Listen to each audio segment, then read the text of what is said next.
Assalamualaikum warahmatullahi wabarakatuh. Pernahkah kau solat namun hati terasa hampa? Tubuh berdiri, rukuk, sujud, tetapi ruhmu seakan mengembara entah kemana. Lidah sibuk melafazkan doa, namun batin tak ikut menyatu. Padahal solat adalah pertemuan suci, sebuah mi'raj ruhani menuju cahayanya. Ia bukan sekadar gerakan yang terburu-buru, melainkan perjalanan jiwa menuju hadirat Allah. Azan yang berkumandang sejatinya bukan sekadar tanda waktu. Ia adalah panggilan ilahi, panggilan cinta dari Sang Maha Kekasih kepada hambanya. Setiap lafaznya mengetuk ruh, menyeru agar engkau meninggalkan dunia sejenak dan masuk ke dalam hadiratnya. Di saat gema Allahu Akbar terdengar, langit dan bumi seakan tunduk dalam hening, memberi ruang bagi jiwa-jiwa yang rindu untuk kembali pulang. Bagi orang yang sekadar mendengar, azan hanyalah rutinitas. Tetapi bagi penempuh jalan ma'rifat, azan adalah pintu gerbang menuju perjalanan agung. Seperti panggilan lembut kekasih kepada yang dicintainya, agar kembali ke rumah asal. Dari sini, solat tidak lagi dimulai dari takbiratul ihram, tetapi dari kesadaran akan panggilan itu. Maka hati mulai bersiap, ruh mulai menyala, dunia ditanggalkan sedikit demi sedikit. Dan ketika wudhu dilakukan, ia bukan hanya membasuh tubuh, tetapi menyucikan jiwa. Air yang mengalir itu bukan sekadar membasahi kulit, melainkan rintik kasih sayang Allah yang membasuh debu dunia dari kesadaran hambanya. Seorang salik yang sadar melakukan wudhu dengan penuh khidmat, sebab ia tahu sebentar lagi ia akan berdiri di hadapan Raja segala Raja.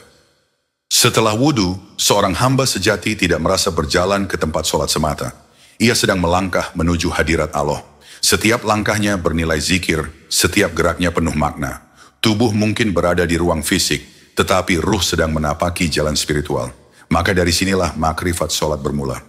Solat bukan sekadar ilmu tentang bacaan dan gerakan, tetapi kesadaran bahwa ia adalah undangan cinta. Ketika undangan ini dijawab dengan hati yang sadar, solat berubah dari kewajiban menjadi kenikmatan, dari beban menjadi pelukan. Inilah pintu awal makrifat solat.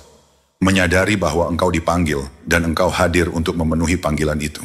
Ketika engkau berdiri menatap sajadah, sadarlah, engkau sedang berdiri di hadapan Raja segala Raja. Bukan tubuh saja yang berdiri, tetapi ruhmu dipanggil untuk hadir sepenuhnya. Sebelum takbir terucap, hati harus tegak. Sebab yang akan ditemui bukan makhluk, bukan simbol, melainkan zat yang maha nyata.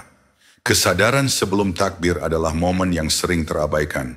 Seorang salik yang terjaga tidak langsung gegabah memulai solat. Ia menundukkan hati, memohon izin agar benar-benar diizinkan hadir dalam majelis ilahi.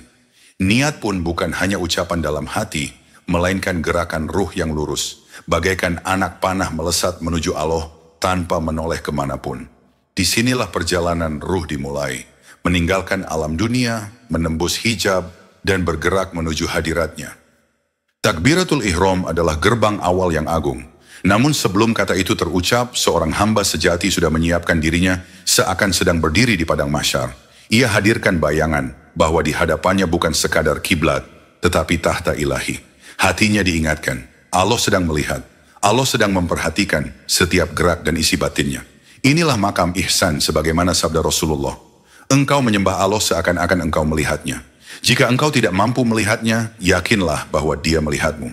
Dalam makam ini, solat berubah wajah. Ia bukan sekadar kewajiban, melainkan anugerah. Ia bukan beban, tetapi kesempatan langka yang hanya diberikan kepada mereka yang dijaga. Maka tubuhnya tegah, tetapi hatinya merunduk. Nafasnya ditata, niatnya dijernihkan, sebab ia bersiap mengucapkan kalimat paling sakral, Allahu Akbar.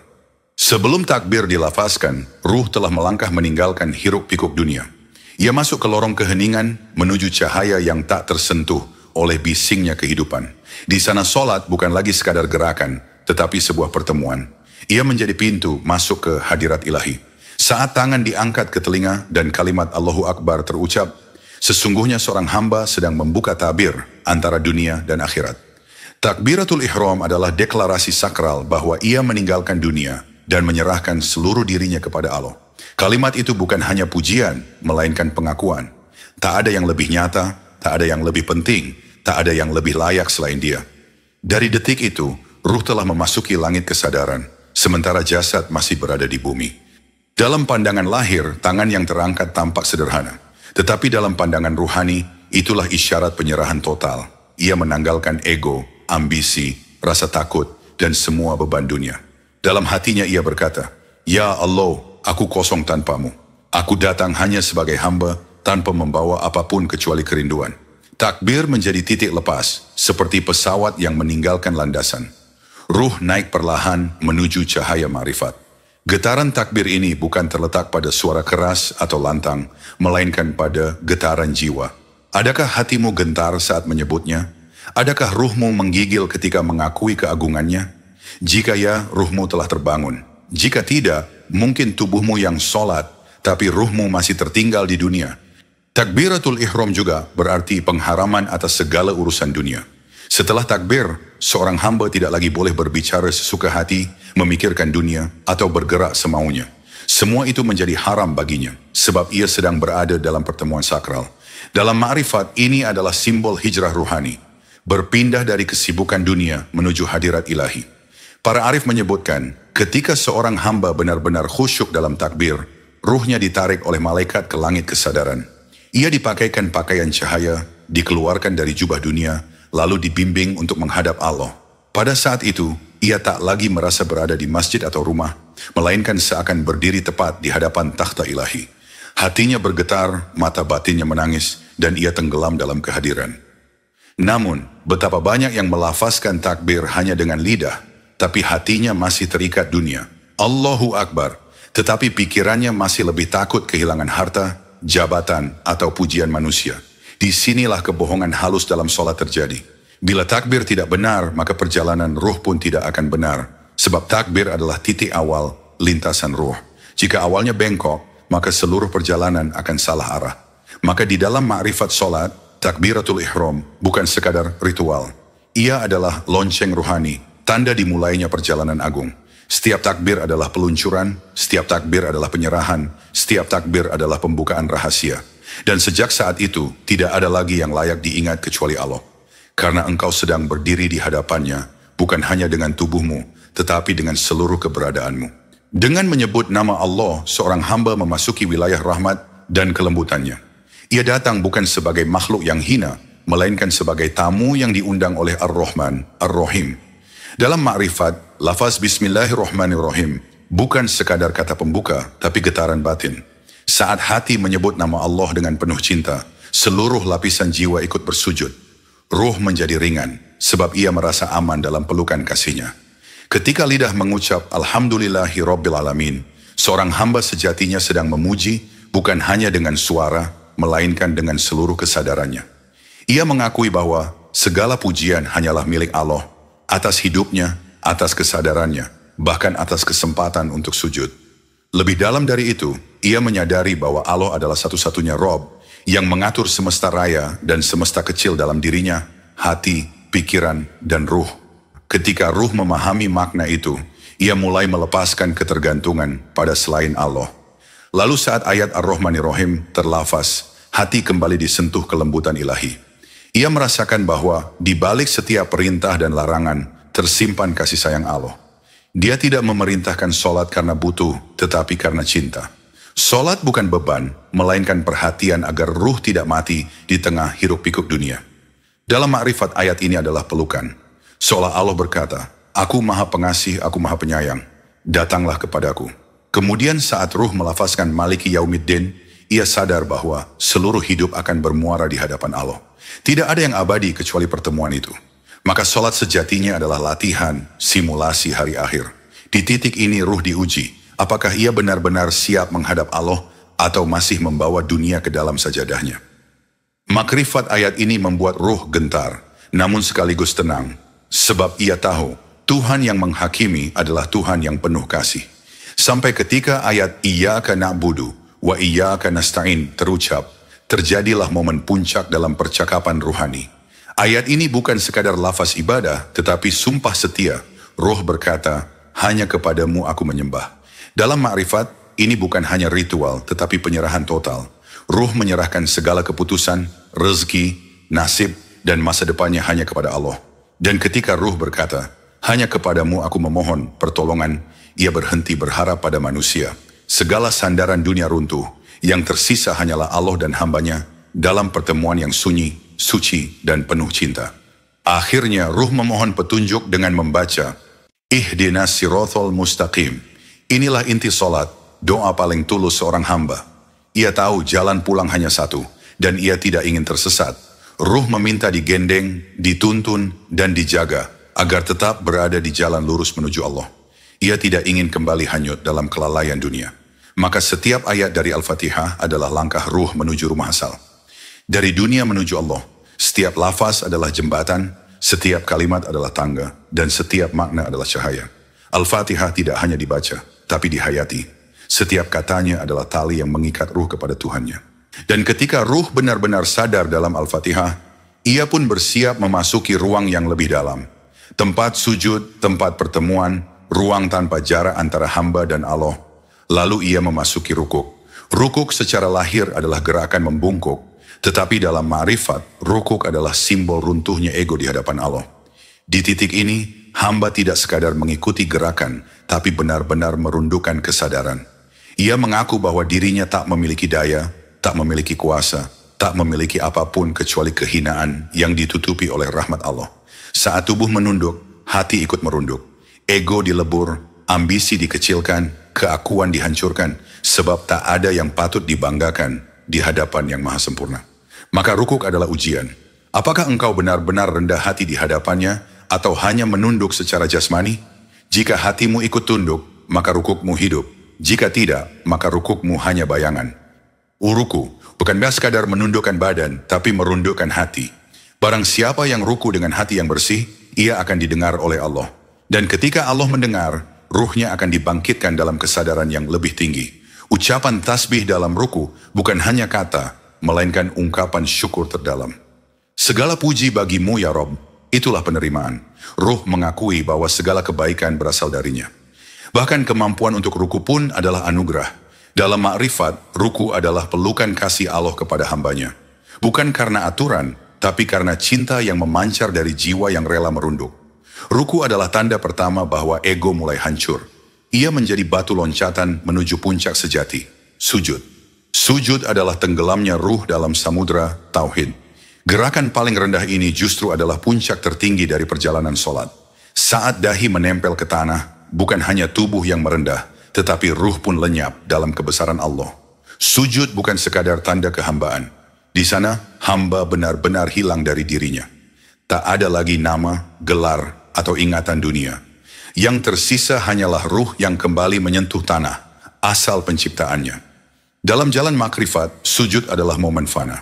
Hamba melebur dalam cinta Allah, larut tanpa kata, dan tersisa hanya kesadaran. Aku bukan siapa-siapa, hanya Engkau yang ada. Maka para kekasih Allah memanjangkan sujudnya. Sebab mereka tahu, di sanalah jarak terdekat antara hamba dan Tuhannya. Kalimat Subhana Rabbiyal A'la bukan sekadar bacaan.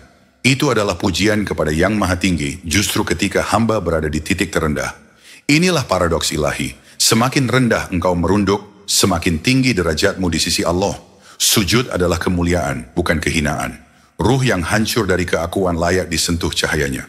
Di kedalaman sujud, hamba seolah keluar dari ruang waktu. Ia tak lagi sadar jam, tempat, bahkan tubuhnya. Ia larut dalam nikmat paling agung, hadapan Allah. Para sufi menyebut, di dalam sujud terjadi percakapan rahasia. Bukan dengan kata, tapi dengan getaran ruh. Allah menurunkan ketenangan, cahaya dan rahasia ke dalam hati mereka yang benar-benar bersujud. Ketika hamba bangkit dari tanah dan duduk di antara dua sujud, itu bukan sekadar jeda fisik. Duduk ini adalah momen sakral. Ruh berhenti sejenak dari fana, lalu menengadah dengan harap dan pengakuan penuh kelemahan. Kalimat permohonan ampun yang diucapkan di sini adalah kunci. Ia bukan hanya bacaan, tapi tabir yang tersingkap.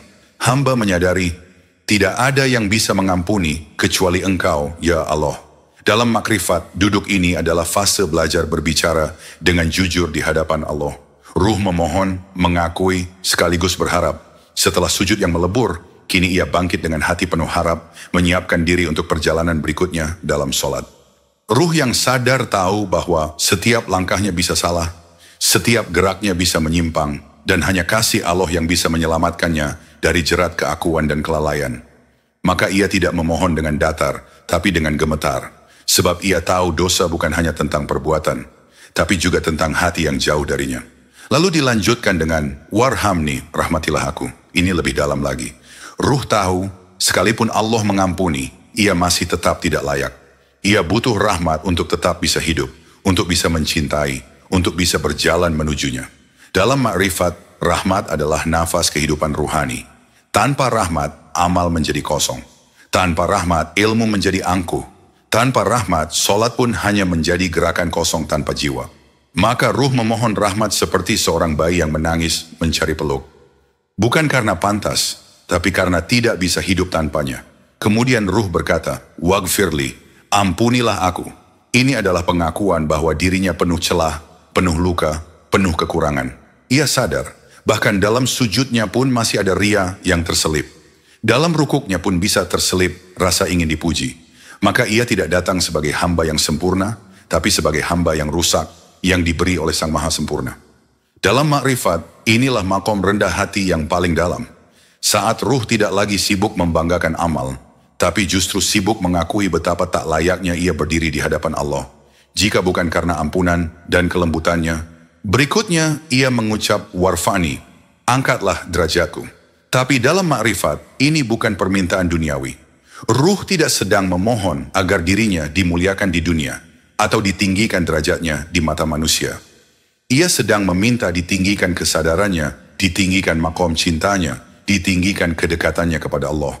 Ia ingin dipindahkan dari makom syariat yang dangkal, ke makom hakikat yang dalam, lalu ke makom makrifat yang lebih jernih.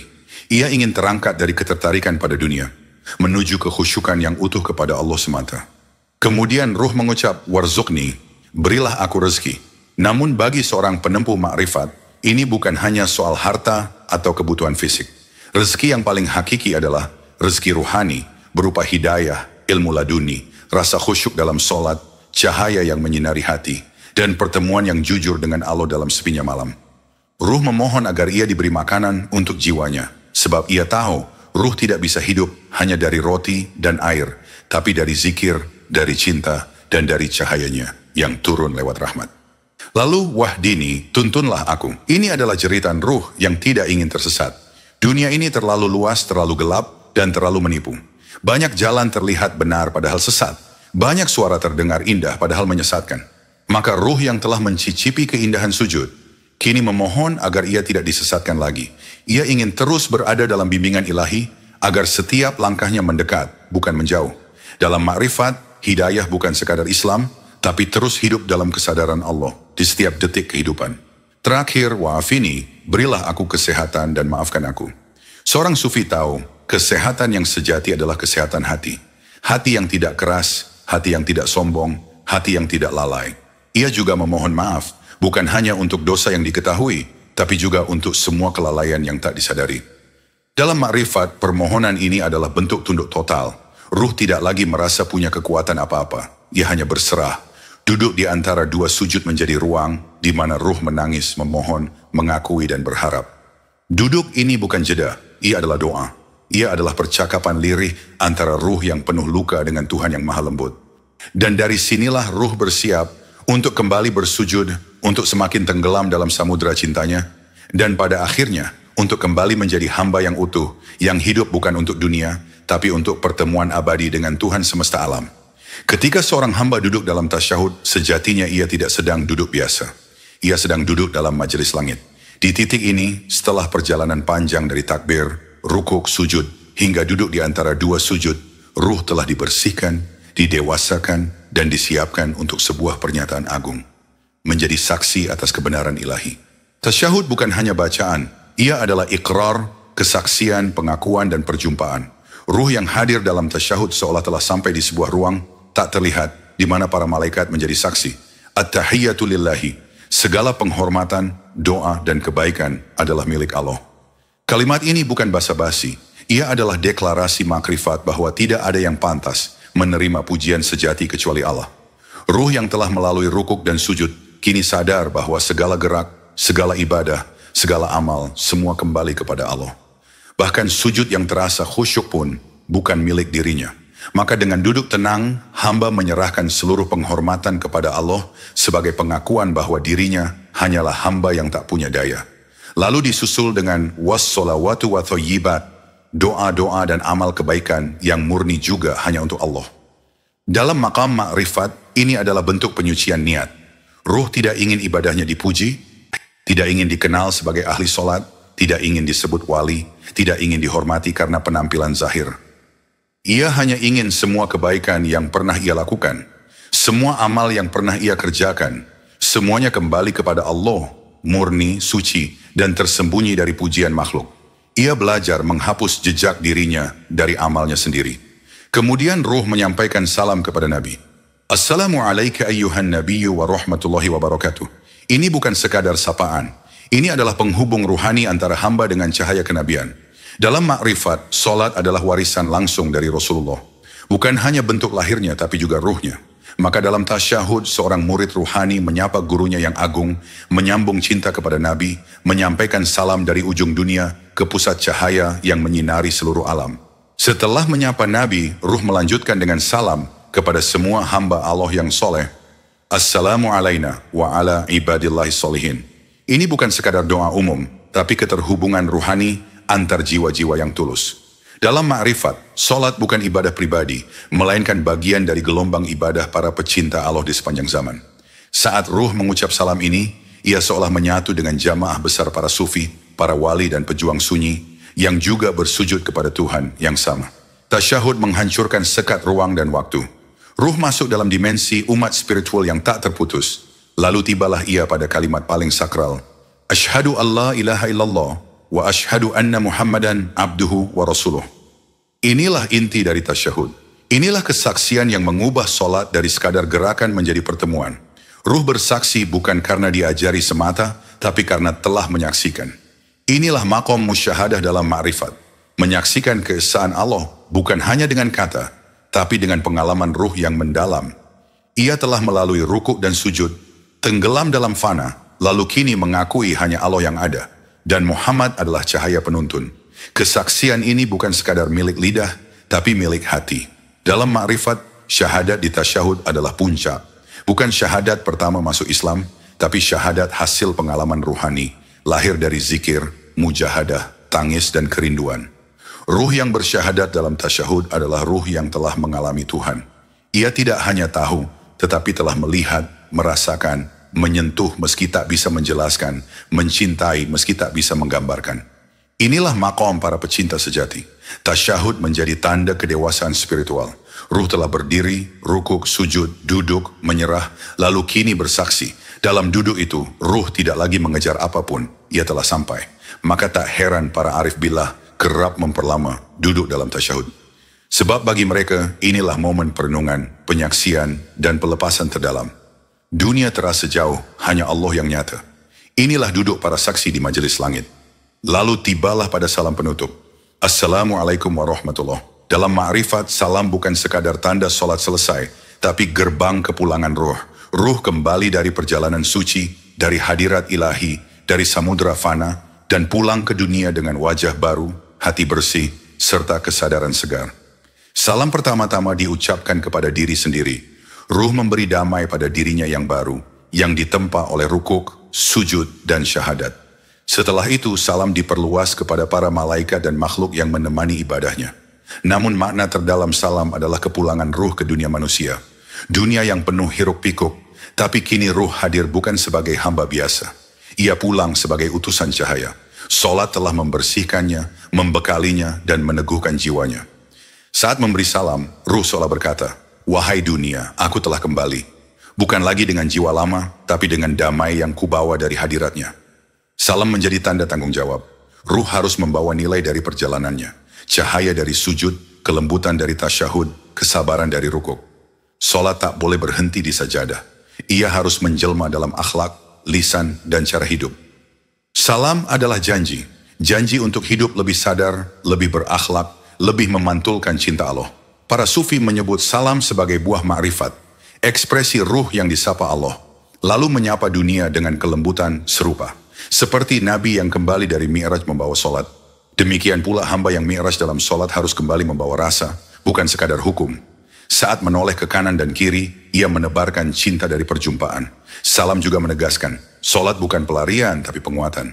Ruh kembali ke dunia dengan semangat baru, mencintai keluarga dengan sabar, bekerja dengan jujur, menghadapi ujian dengan tenang. Sebab ia tahu Allah dekat dan itu cukup membuatnya kuat. Salam penutup bukan sekadar gerakan menoleh ke kanan dan ke kiri.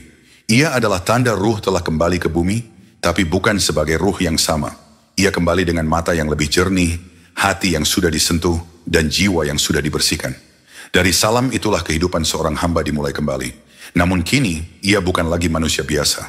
Ia kembali sebagai hamba yang sudah melewati perjalanan, sudah naik ke tangga langit ruhani, dan sudah merasakan makna sejati dari solatnya. Solat adalah mi'raj sejati. Ia adalah pendakian ruhani yang tidak dilakukan oleh jasad, tetapi oleh kesadaran. Rasulullah dalam Isra Mi'raj naik hingga Sidratul Muntaha untuk bertemu langsung dengan Allah. Dan setiap hamba ketika solat dengan hati yang hidup, sebenarnya sedang melakukan mi'raj pribadinya. Pendakian ini bukan sekadar gerakan tubuh 5 kali sehari. Ia adalah perjalanan ruhani, sebuah ziarah batin, sebuah perjumpaan yang kata-kata tak sanggup melukiskannya. Setiap gerakan dalam solat adalah tangga menuju Allah. Takbir adalah meletakkan dunia, rukuk adalah menghancurkan ego, sujud adalah meleburkan diri, tasyahud adalah penyaksian, dan salam adalah kembali, tapi dengan diri yang baru. Mereka yang telah bermi'raj tidak lagi haus pujian, tidak takut hinaan, dan tidak tunduk pada ilusi dunia. Mereka kembali sebagai jiwa yang tercerahkan. Solat seperti ini tidak bisa dibeli. Ia tidak bisa dipelajari hanya lewat buku. Ia hanya lahir dari latihan, mujahadah, tangisan dalam keheningan, dan kejujuran hati. Ruh perlahan terbiasa mengenali jalan itu, tahu kapan ia dekat, dan kapan ia hanya sekadar bergerak tanpa jiwa.